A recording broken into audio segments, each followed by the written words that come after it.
গৰু বিহু পাছতে এতিয়া ৰাজ্যৰ চৌদিশে ৰঙালী ৰঙত আনন্দিত প্ৰতিজন অসমীয়া ব্যতিক্ৰম নহয় শিৱসাগৰ নাজিৰাৰ হাছৰাবাসী ৰাইজ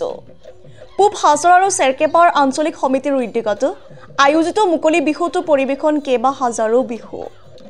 অসমৰ ভিন্ন প্ৰান্তৰ পৰা অহা কুৰিৰো অধিক হুঁচৰি দলৰ পৰিৱেশন মুকলি বিহু ডামচাও অশ্বিনী চেতিয়া আৰু ডামচাও জয়ন্ত সন্দিকৈ সুৱৰণী মঞ্চত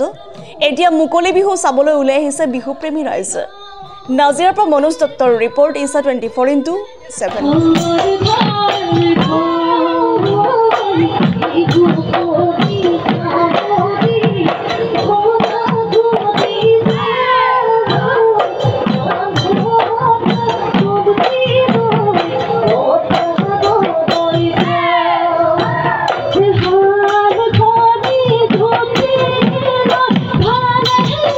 ইতিমধ্যে আমি আজি এমাহজোৰা প্ৰস্তুতিৰে আজি ঐতিহ্য হাছৰাত সৰু টাইম ছাত্ৰ সন্থা হাছৰা চলিক আৰু চেৰকেপা সমিতিৰ উদ্যোগত যি মুকলি বিহু প্ৰতিযোগিতা মুকলি বিহু আজি আমি অনুষ্ঠান কৰিছোঁ ইয়াত আৰু ইতিমধ্যে আমাৰ শিৱসাগৰ সন্মিত্ৰ ছোৱালী হুঁচৰি দিলে বিহু প্ৰদৰ্শন কৰি আছে ইয়াৰ পিছত নিমাইজন হুঁচৰি দিলে বিহু প্ৰদৰ্শন কৰিব বকতা জাংফাই তাই হুঁচৰি দলে বিহু প্ৰদৰ্শন ইতিমধ্যে কৰি গৈছে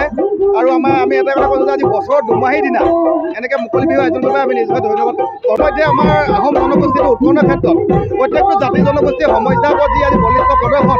আমাৰ ডামচাও অশ্বিনী চেতিয়া জয়ন্ত সন্দিকৈ প্ৰদান কৰি আহিছিলে আমি তেওঁৰ উপস্থিতিত আজি মঞ্চখন তেওঁলোকৰ নামত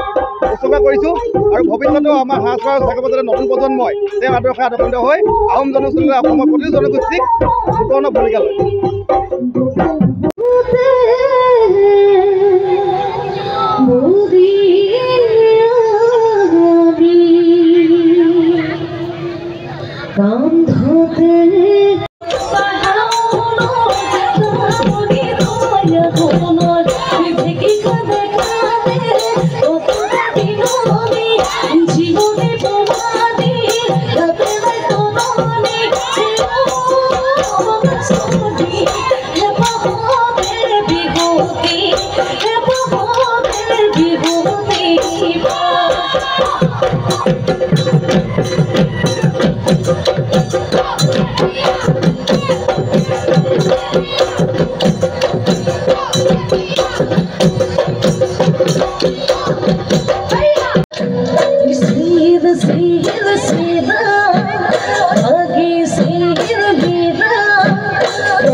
Oh,